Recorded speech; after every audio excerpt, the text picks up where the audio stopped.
দেখো Lord spring থেকে মানে আরো দুটো ইম্পর্টেন্ট প্রশ্ন। 7 number, what story did the narrator narrate about Udupi? বুঝছো নি এটা মানে হোয়াট স্টোরি, স্টোরি তো গল্প, আমরা জানি যে হোয়াট স্টোরি কি গল্প আছে। ডিড দ্য ন্যারেটর মানে এই গল্পের যে কথক একজন মহিলা আছে না, এনিস জাং, এই যে লেখক, যে হোয়াট স্টোরি সে মানে কি গল্প বলেছিল, যে ন্যারেট মানে বর্ণনা করেছিল অ্যাবাউট উদীপী, উদীপী সম্পর্কে কি গল্প বলেছিল। ঠিক আছে, দেখো যে ওয়ান্স একদা দ্য রাইটার মিট, লেখিকা দেখা করছিল এ ম্যান একটা মানুষের সাথে, যেটা নাকি ফ্রম উদীপী, উদীপী থেকে এসেছে, ঠিক বা উদীপীর, বুঝছো। তারপরে অ্যাবাউট দ্য শোস, জোতা সম্পর্কে, হি টেলস সে বলেছিল যে, উদীপী থেকে যে মানুষটা এসেছে সে বলেছিল আর কি, যে অ্যাজ এ ইয়ং বয় একটা যুবক ছেলে হিসেবে, অ্যাজ মানে হিসেবে, ইয়ং বয় যুবক ছেলে হিসাবে, he would daily go to school past an old temple, মানে হি মানে সে would daily go to school, স্কুলে যাইতো, পাস্ট মানে অ্যান ওল্ড টেম্পল একটা মন্দিরের পাশে দিয়ে যাইতো আর কি, বুঝছো নি।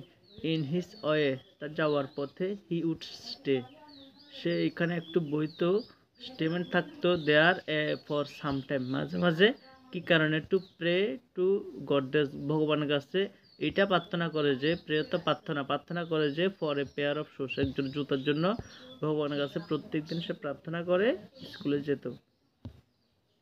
তারপরে his father was a priest at the temple, তার বাবা কিন্তু ওই টেম্পলের প্রিস্ট তো পুরোহিত। ফাইনালি অবশেষে হি গট সে পেয়েছিল পেয়ার অফ শু জুতা অ্যান্ড বিকেম কন্টেন্টেড, কন্টেন্টেড অর্থ সন্তুষ্ট হওয়া, এবং সন্তুষ্ট হয়েছিল। তাহলে আরেকবার কই, হোয়াট স্টোরি কি গল্প, ডিড দ্য ন্যারেটর মানে যে কথক, ন্যারেট মানে বলেছিল বা বর্ণনা করেছিল অ্যাবাউট উদীপী সম্পর্কে। তাহলে এখানে ওয়ান সত্য একদা আমরা জানুম, তারপর মিট সত্য দেখা করা বা সাক্ষাৎ করা, তারপর অ্যাবাউট তো সম্পর্কে, তারপর টেলস তো বলা, কোনো কিছু বলা, তারপর উড ডেইলি গো মানে সব সময় যাইতো অতীতে, তারপর স্টে তো থাকা, তারপর সামটাইম তো মাঝে মাঝে, প্রে তো প্রার্থনা করা, তারপরে পৃষ্ঠ তো পুরোহিত, গট তো পাওয়া, কন্টেন্টেড অর্থ সন্তুষ্টি হওয়া। তাহলে পুরোটা আরেকবার পড়ি, যে ওয়ান্স একদা the writer meets a man from Udupi, একটা উদীপীর মানুষের সাথে দেখা হয়ে গেল। তারপর about shoes, about the shoes সম্পর্কে, হি টেলস দ্যাট, হি মানে এখানে ওই উদীপী থেকে যে মানুষটা সে বলেছিল যে অ্যাজ এ ইয়ং বয় একটা যুবক ছেলে হিসেবে, যখন যুবক ছিল আর কি তখন, he would daily go to school past an old temple একটা মন্দিরের পাশে দিয়ে যাইতো, ইন হিজ ওয়ে তার যাওয়ার পথে, হি উড স্টে সে থাকতো, দেয়ার সেখানে, ফর সাম টাইম কিছু সময়ের জন্য, এবং টু প্রে প্রার্থনা করতো, টু গডেসের কাছে, ফর জন্য, এ পেয়ার অফ শুজ একটা জুতার জন্য, এক জোড়া জুতার জন্য, পেয়ার অর্থ জোড়া। His father was a priest at the temple, তার বাবা ওই টেম্পলের priest. Finally he got a pair of shoes and এবং বিকেম কন্টেন্টেড, ঠিক আছে, মানে ভগবানের কাছে প্রার্থনা করে কিভাবে এক জোড়া পাওয়া গেল জুতা, এটাই উদীপী সম্পর্কে যে গল্প এটা, বুঝছো। তারপরে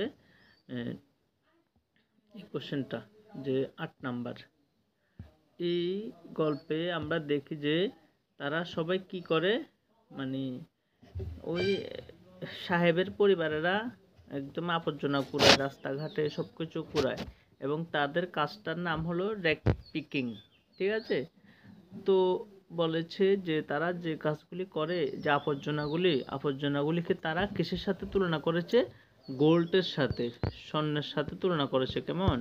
কেন, কারণ আমরা গোল্ড মানে অনেক মূল্যবান জিনিস আমরা জানি, তো সেই হিসেবে এই গল্পে যে আবর্জনাগুলিও লেখকদের কাছে মানে সাহেবদের পরিবারের কাছে স্বর্ণের মতো, কারণ তারা এগুলি থেকেই যা কিছু বিক্রি করে, পেয়ে যা কিছু পায় ওইগুলি বিক্রি করে তারা সংসার চালায়, মানে মোট কথা স্বর্ণের সাথে এগুলি তুলনীয়, তো কেন মানে একটু আমরা বিস্তারিত লিখতে হবে যে হোয়াই ডাজ দ্য ন্যারেটর মানে লেখক কেন কম্পেয়ার মানে তুলনা করেছে গার্বেজ মানে আবর্জনার সাথে গোল্ডের মানে স্বর্ণের, ঠিক আছে, বা গোল্ডের সাথে আবর্জনার কেন তুলনা করেছে।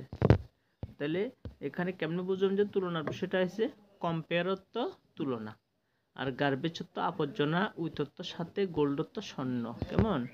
তারপরে কোশ্চেনটা যদি একটু ঘুরিয়ে আসে যে হোয়াট ডাজ গার্বেজ মিন মানে গার্বেজ অর্থ রেক পিকারদের কাছে কি এবং তাদের পরিবারের কাছে, মানে গার্বেজের অর্থ কি, রেক পিকার এবং তাদের তাদের কাছে গার্বেজের অর্থ হলো অনেক মূল্যবান জিনিস, স্বর্ণ, বুঝছো, স্বর্ণ বলতে ডাইরেক্ট স্বর্ণ না, মানে স্বর্ণের সাথে তুলনা করে বলা হয়েছে যে এগুলি স্বর্ণের মতো মূল্যবান জিনিস, এটা কেমন।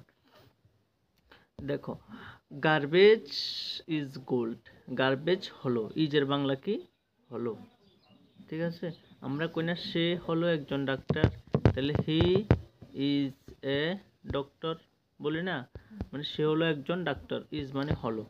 He is a student, he is a student, ঠিক আছে, ইজ মানে হলো। তাহলে এখানে ইজের বাংলা আমরা পেলাম হলো। তাহলে গার্বেজ হলো গোল্ড মানে স্বর্ণ, টু দ্য র্যাক পিকার্স কাগজ কুড়োনোদের কাছে, র্যাক পিকার্স, ঠিক আছে, অ্যান্ড এবং দেয়ার ফ্যামিলিজ অফ সীমাপুরী মানে এবং সীমাপুরীর তাদের পরিবারের কাছেও ওগুলো স্বর্ণ, বিকজ কারণ দে ক্যান সেল তারা, দে মানে তারা, ক্যান মানে পারে, সেল মানে বিক্রি করতে পারে, সেল অর্থ বিক্রি করা, সাম অফ ইট ফর ক্যাশ মানে কিছু পরিমাণ টাকার বিনিময়ে এগুলিকে তারা বিক্রি করতে পারে, এই জন্য এটাকে স্বর্ণের সাথে তুলনা করা হয়েছে। তাছাড়া আরও একটু যদি লিখি যে দেয়ার লাইভলিহুড ডিপেন্ডস অন ইট, তাদের জীবিকা, লাইভলিহুড মানে জীবিকায়, এটার উপর ডিপেন্ডস মানে নির্ভরশীল, ডিপেন্ডস মানে নির্ভরশীল, this is turn helps them by food, এটা ঘুরে ফিরে তাদের, দিস ইজ টার্ন মানে ঘুরে ফিরে, হেল্পস মানে সাহায্য করে, দেম মানে তাদের, বাই ফুড খাবার কিনতে, অ্যান্ড এবং সাস্টেন অর্থ অস্তিত্ব টিকিয়ে রাখা, দ্যামসের নিজেদেরকে অস্তিত্ব টিকিয়ে রাখতে সাহায্য করে, বুঝছো নি। This is turn helps them by food এগুলি তাদের খাবার কিনতে সাহায্য করে, অ্যান্ড সাস্টেন দ্যামসেলফ নিজেদের অস্তিত্ব ঠিক রাখতেও সাহায্য করে। মোরওভার তাছাড়া it is also gold for them, এটা স্বর্ণ আরও এই কারণে যে the rake pickers at Times মাঝে মাঝে ফাইন্ড স্ট্রে কয়েন মানে ওইখানে আবর্জনার মধ্যে স্ট্রে কয়েনও পায়, ঠিক আছে, ছোটো ছোটো মুদ্রা টাকাও পায় এবং কারেন্সি নোটসও পায় এটার মধ্যে। তো মোট কথা সব কিছুর মধ্যে আবর্জনাগুলি তাদের কাছে মূল্যবান, এই কারণে আবর্জনাগুলিকে স্বর্ণের সাথে তুলনা করা হয়েছে। তাহলে এখানে আমরা কি কি ওয়ার্ড মিনিং পাবো একটু দেখবো। গার্বেজত্ব কি কারণে তোমরা গার্বেজত্ব আবর্জনা, ঠিক আছে, গার্বেজত্ব আবর্জনা। আর র্যাক পিকিং অর্থ কাগজ কুড়ানো, আর র্যাক পিকার্স অর্থ যারা কাগজ কুড়ায়। তারপরে বিকশত্ব কারণ, কারণ, ক্যান মানে পারে, সেল মানে বিক্রি করতে পারে, ক্যাশ মানে তো টাকার বিনিময়ে। তারপর লাইভলিহুড অর্থাৎ জীবিকা, লাইভলিহুড মানে জীবিকা।